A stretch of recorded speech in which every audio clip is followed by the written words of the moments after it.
Hola, muy buenas a todos. Estamos aquí de nuevo en C6 Comics para hablar en esta ocasión de Watchmen, de una distopía, la misma distopía que estamos viviendo ahora mismo, ya que vamos a tener que cambiar el formato de podcast a vídeo directo.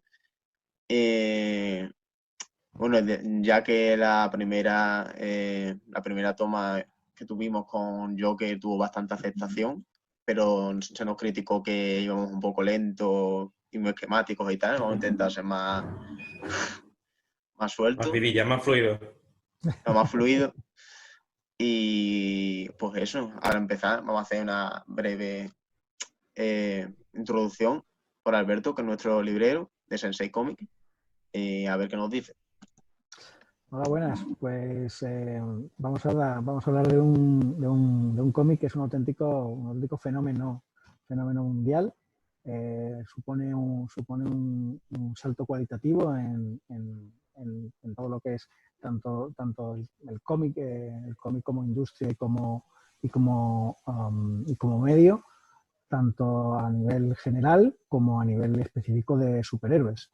Lo curioso de esta obra es que surgió originalmente como un encargo. La editorial DC Comics, como bastantes editoriales en esta época, estamos hablando de finales de los 80, estaba buscando la forma de ampliar su público, de ampliar sus temáticas, de ampliar su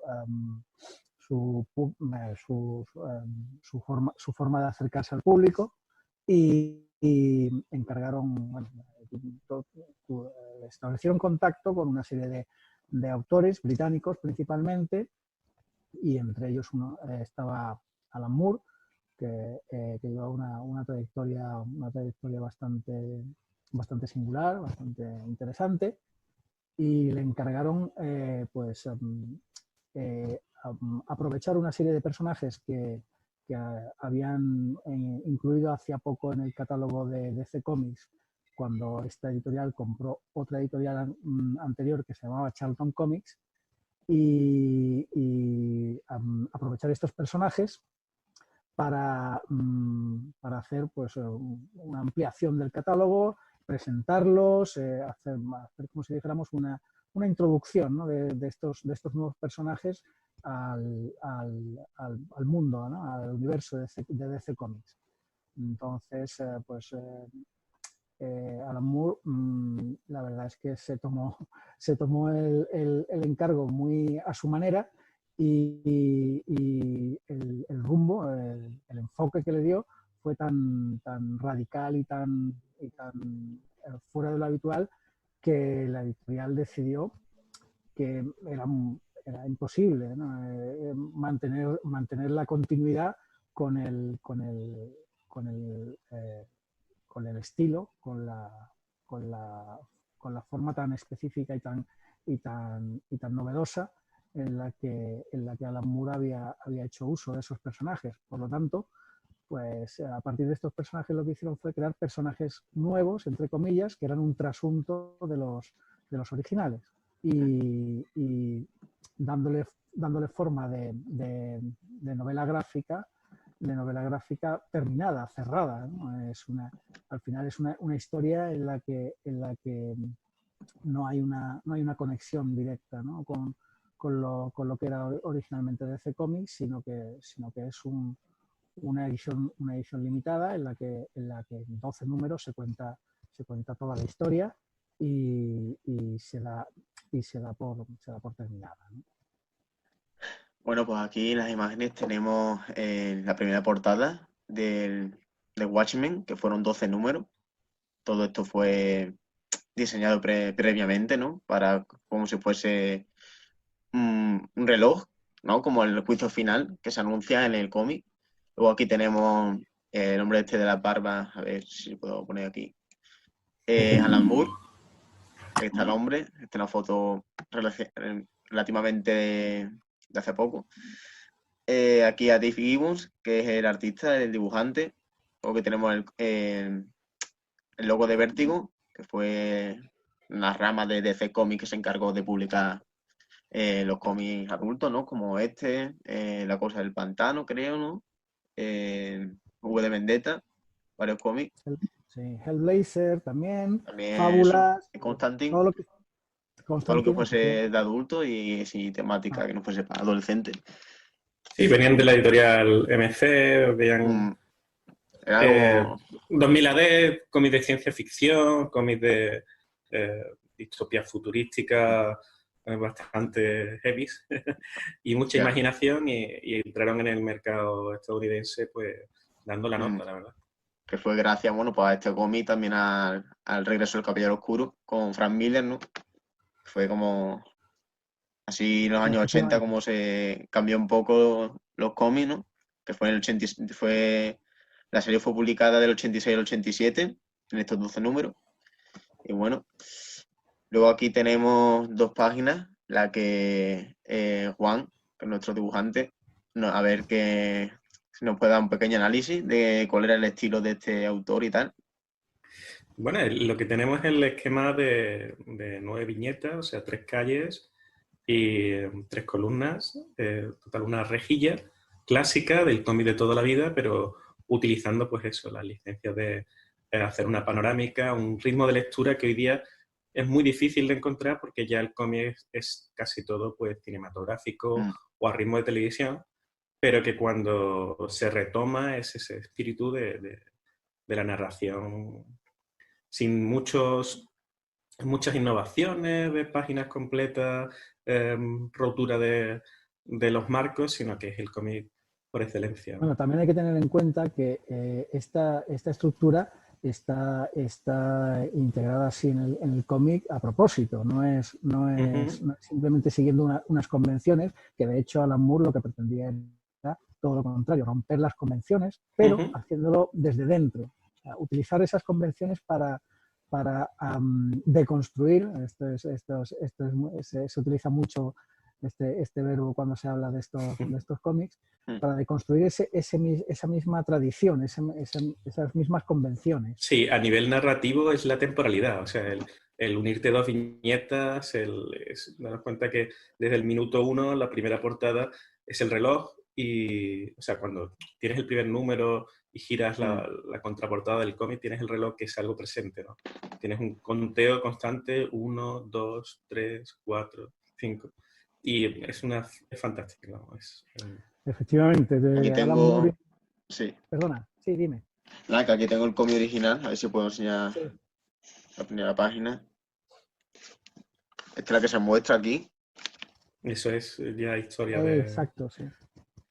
del noveno arte. Sí, y nada, Pues, estos son los dos. Aparte está muy bien porque al final de cada capítulo Alan Moore añadía una especie de documento, como si fuese el mismo universo de Watchmen, en los que te hablaba con un periódico, recortes y tal, que te añadiera un poco a la historia. En plan, Sí, te hacía también meterte un poco lo que era la distopía que se había montado él en el cómic, porque es como los años 80 pero diferente, pero se tratan los temas de la Guerra Fría, la política en Estados Unidos, también se toca, bueno, los temas sociales, como, no sé, sí, racismo, libertad de libertad, prensa, prensa, todo, el desafío a la autoridad. consumo. Hay claro. muchísimo, es una obra que tiene una complejidad temática tremenda, porque aunque inicialmente es teóricamente una historia de superhéroes, que de hecho empieza como una historia, Como un asesinato a resolver, efectivamente, que la primera página. una, una Sí, típica historia de género negro, género negro. efectivamente, del típico Noir, que empieza con una investigación de un crimen, pero luego esto se va abriendo, se va ampliando, se van añadiendo capas y capas y capas de, de, de temas, de pensamientos, de enfoques distintos de política, de filosofía incluso. O sea, Claro. es una obra tremendamente profunda.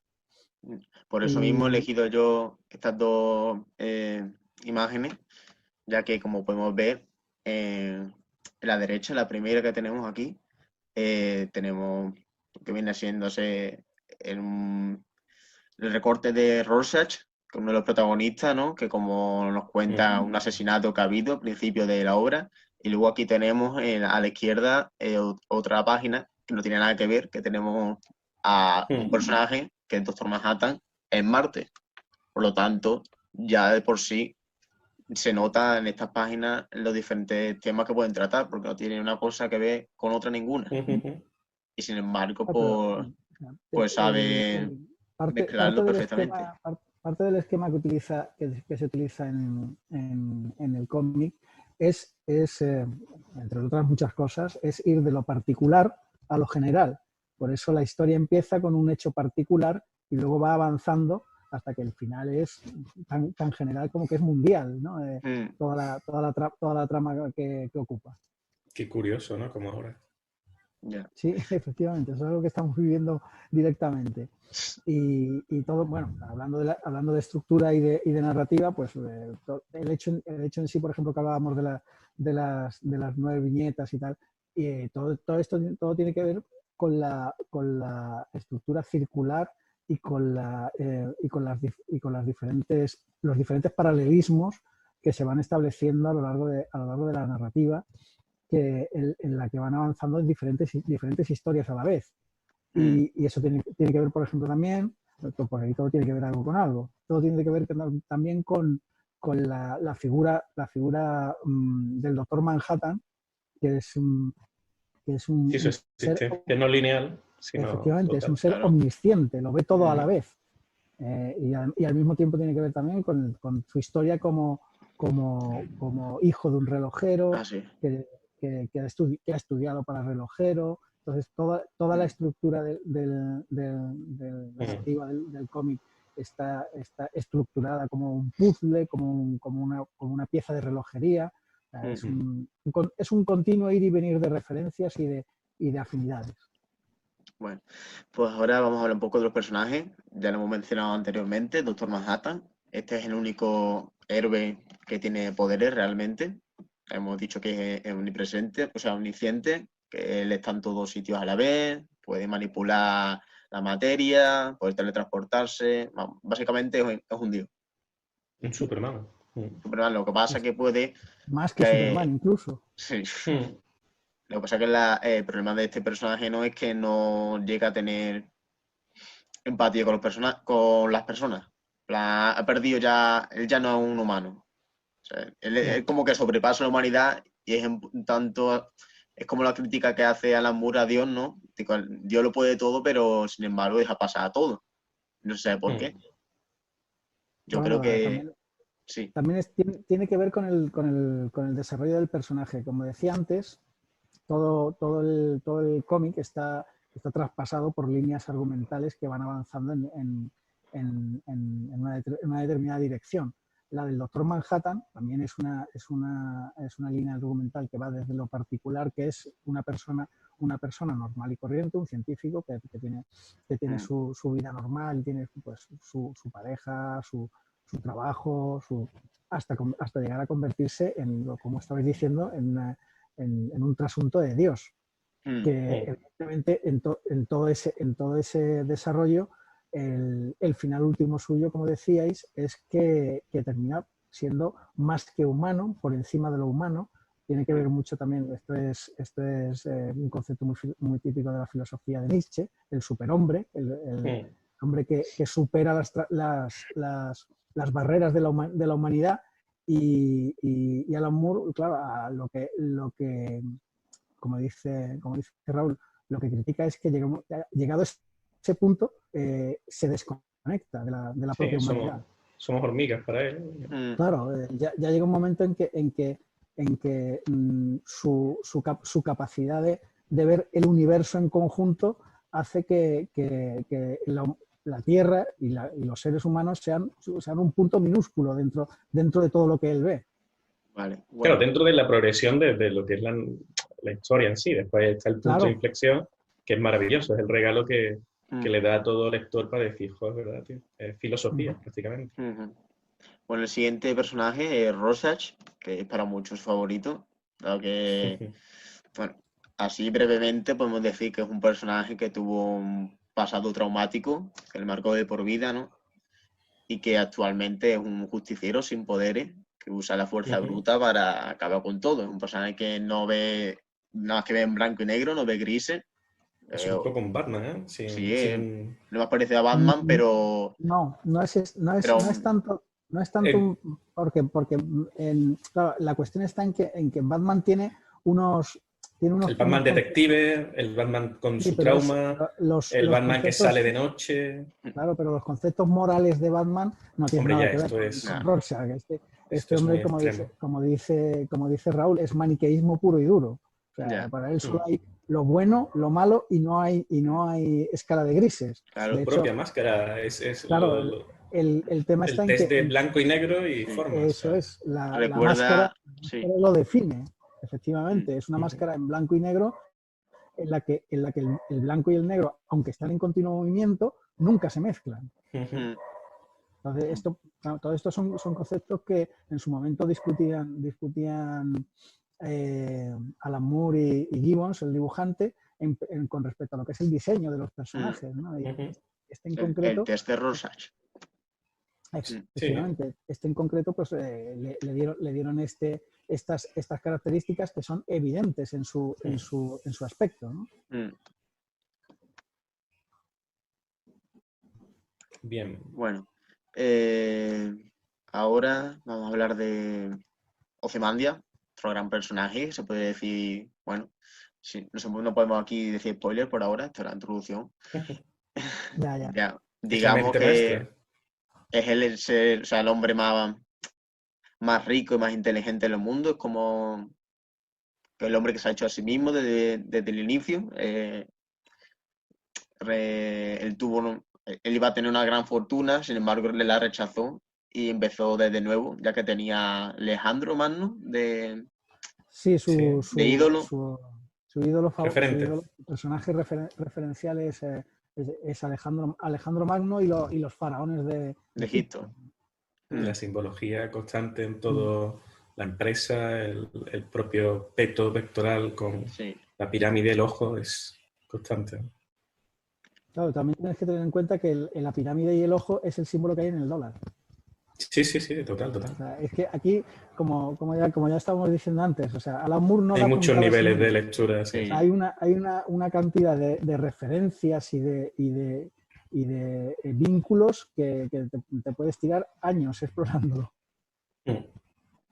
Bueno. En cuanto a este personaje, claro, es la idea de que estamos hablando, es el sueño americano. El hombre hecho a sí mismo que desde la nada llega a lo más alto y además es... Sin escrúpulos también, lo que alimentaba estos años 80 de Reagan. Exacto. Desmoralizado. Justo eso es lo que iba a decir. Es la imagen del yuppie de los años 80. Los ejecutivos sin ningún escrúpulo, sin ninguna piedad, que son capaces... Efectivamente, capaces de conseguirlo todo, pero dejando atrás un reguero de cadáveres. Como que caiga quien caiga. Efectivamente. Bueno, siendo personaje el comediante Edward Blake. Bueno, este es un chaval que se une a los Minutemen, que son el primer grupo de superhéroes en este universo, ¿no? Que se une ahí por diversión, pero el tipo vemos que carece mucho de una, ¿cómo se dice? De morales, carece de un poco de moralidad. Absolutamente. Sí, y ya bueno, cuando se une al ejército y combate la Guerra Fría, pues eso ya se convierte se muestra quién es realmente, ¿no? Que es un hombre, digamos que es el menos moral de toda la obra. No exactamente, no es tanto, bueno, sí. O sea, no es que no tenga moralidad, es peor todavía, es que pasa de la moralidad. Sí, la actitud de la vida no es que sea moral, es un cínico. Es un cínico absoluto. Y no tiene límites porque no quiere tenerlos. No es que no sepa dónde están los límites, es que no quiere hacer caso de ellos. La gran frase de que todo es una broma y ya está, estamos aquí. Digamos que también es otro trasunto filosófico de la vida sueño y que esta realidad es un espejismo y ya está. Este tipo dice, aquí estamos pasando bien y adelante. Claro, se ve aquí su forma de pasarlo bien Sí. es un poco bestia. Sí, sí. Hombre, es un poco también una crítica a lo que pasó en Estados Unidos en la Guerra Fría en Vietnam, en la que se le fue un poco de las manos, ¿no? También se Es que, destaparon varios claro, hechos que pasaron allí. claro, es la CIA. Ya, Sí, Es sí, la sí. CIA. La CIA, las agencias secretas del gobierno, todas las actuaciones bajo cuerda y fuera de la legalidad que se permite el gobierno porque le interesa y porque sabe que puede, que a fin de cuentas a última hora, por eso es el personaje tan cínico, a última hora, ¿quién se va a poder meter con él, ¿no? Es como un capitán, el reverso del Capitán América. Lo que pasaría si Sí. metiese al capitán en la Guerra Fría. Bueno, Sí, en realidad es un poco como el Capitán América, pero totalmente dado la vuelta como un calcetín. O sea, el Capitán América se supone que es el defensor de los valores americanos y el comediante es el defensor de lo que quiera el gobierno americano. claro. Bueno, ahora tenemos aquí a Espectro de Seda, a Lauri, no voy a decir el apellido, no puedo. Que, bueno, ella es hija de otro de los integrantes del primer equipo de superhéroes, los Minutemen, que es la madre, ¿no? ¿Cómo se llamaba la madre? Espectro de seda original. La madre Ella es el era, espectro de seda 2. Bueno, Bueno, ella es Espectro de ella Seda, claro. bueno, con la estética de la madre, pin-up. el apellido lo tienes ahí, de todas maneras. Ya, Ahí total, escrito. la señora G-Specific, Sí. como se diga, bueno, retomando. Es la hija de uno de los integrantes de los Minutemen, es Espectro de Seda 2, toma el nombre de su madre, y es una chica que, bueno, lo que vemos en la novela, en la novela gráfica, que es una persona que está muy condicionada por el hecho de ser superhéroe desde chica, ¿no? Como este tipo de hijas que la madre las controlan para llevarlas a concursos de belleza y tal, lo que se suele ver en América, ¿no? Es como que la tiene un poco, como que su vida siempre ha estado condicionada por el hecho de que su madre sea superheroína y que ella quiera lo mismo de ella, ¿no? Y eso es, también participa en varias tramas románticas, ¿no? Como la única mujer que es. Y no sé, un personaje que a mí, la verdad es que me Hombre, gusta por momentos.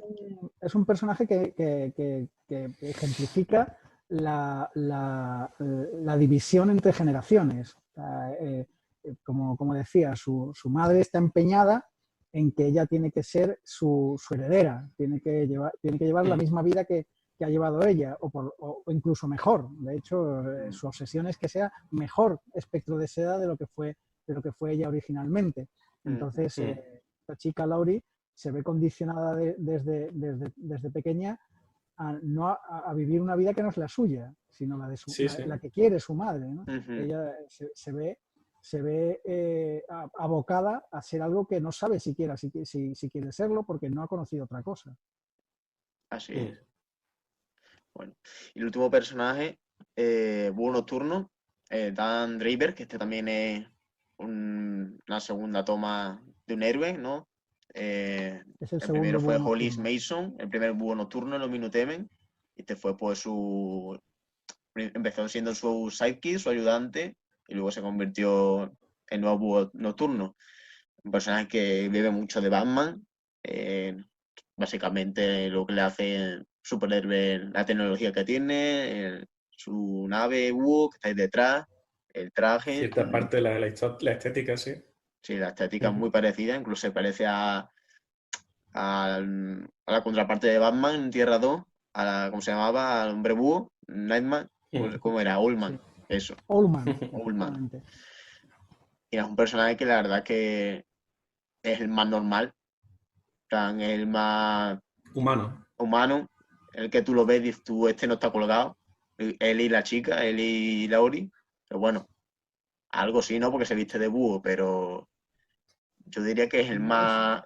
Es incluso Sí. más, en cierto punto es el representante del hombre común, de la persona normal de la calle, ¿no? Con sus miedos, sus inquietudes. Claro, entonces todas sus implicaciones y sus relaciones con los demás están siempre hechas vistas desde un punto de vista de normalidad, ¿no? De cómo una persona normal se puede enfrentar a todas estas situaciones, de cómo sobrepasa toda esta excepcionalidad a lo que es en el fondo un tío corriente, ¿no?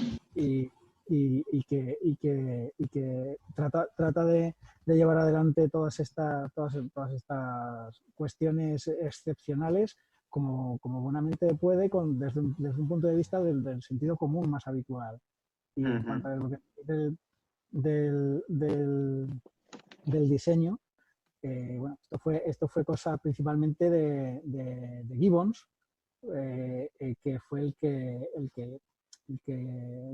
le dio ese, porque originalmente se suponía que iba a ser un trasunto de Blue Beetle, que era uno de los personajes que hablábamos antes de Charlton Comics, y finalmente se convirtió en una mezcla, ¿no?, de los dos, de Batman y Blue Beetle, ¿no? Y también porque se pretendía dar un poquito también de paralelismo, ¿no?, en cuanto a lo que son los personajes, ¿no?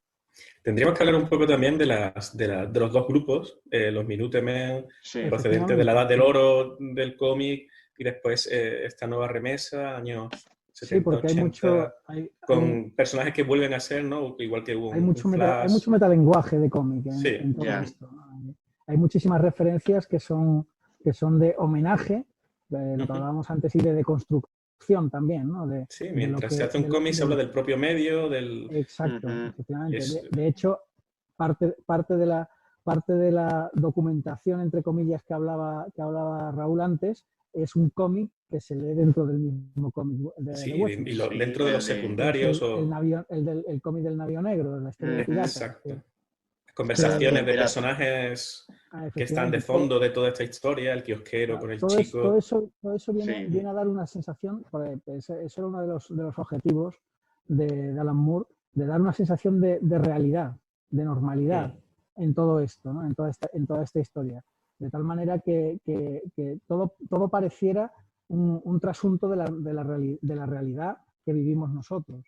Aunque esta fuera una realidad alternativa, pero trataba de conseguir en todo momento que hubiera esa sensación de normalidad, de rutina, de cosas que pasan. Del pulso de la vida, el planeta.